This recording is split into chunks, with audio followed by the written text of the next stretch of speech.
Hi, I'm Rebecca Thompson Hitt here. I'm the founder and executive director of the Consciously Parenting Project, and I want to talk about technology. I started last week talking about technology and kind of an overview of what we're going to be talking about this month.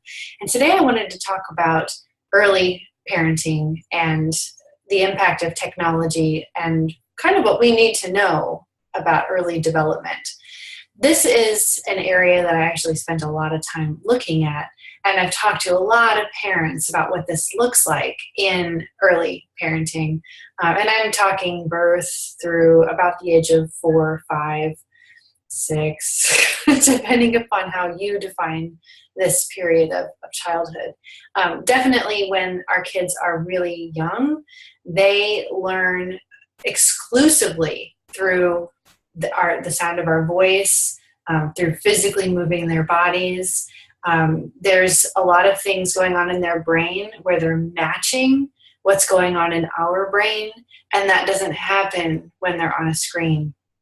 So they're learning, their brain is literally being constructed based upon the experiences that they're directly having with their own bodies and in connection with other people. They learn language that way. Language acquisition doesn't happen because they're hearing it on an audio, even if it's a really good one. They learn language because it's being spoken to them, because they're feeling the breath and the way that you're moving your mouth, and it's happening in their brain at the same time. So those mirror neurons play a really big role here. Now, one of the things that parents really struggle with is, well, do I take it completely away and pretend it doesn't exist around my child? Okay, that's unrealistic in our current life, in our current world. And so it's important for us to recognize that reality is that technology is a part of our lives, but really paying attention to how much you're using it in front of your kids. You are wiring their brains, which is like really scary.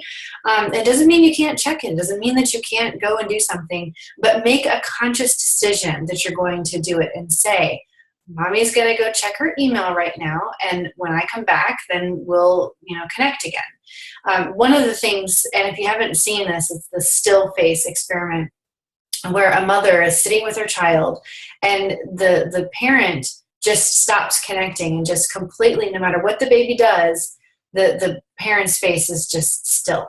This is Edtronics work. And a similar thing happens with our cell phones and our technology. And so that's the biggest piece I want you to take from this about early parenting, is that it's about, just making that conscious decision to name it and saying, okay, Mommy's going to go do this now, and then I will come back. Because in the still face experiment, the baby gets very distressed that the mother is just checked out and not interacting. And so we need to be aware of what our child's experience is when we're on technology. And then, of course, they want to do the same thing. They want to be just like us. And it's not bad. They're imitating, and that's part of their job right now. And this is going to be a part of their world. However, we need to make sure that and give them the opportunity to see it, to touch it, to get an idea of what it is. But it's not like, wow, that's an amazing, shiny, shiny thing that's more exciting and important than anything else. But it's that balance of, and now we're going to do something else. An enriched environment goes a long way here. And so that's something that we can talk more about as we go through the material this month.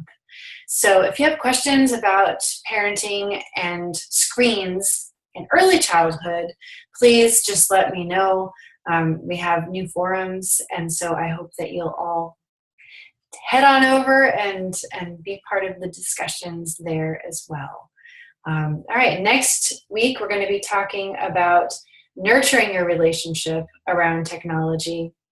We're going to be looking at an experiment about addiction and with rats that I think is really pertinent to the whole, the addiction piece of technology and screens for ourselves and for our kids. I think it's really important for us to know.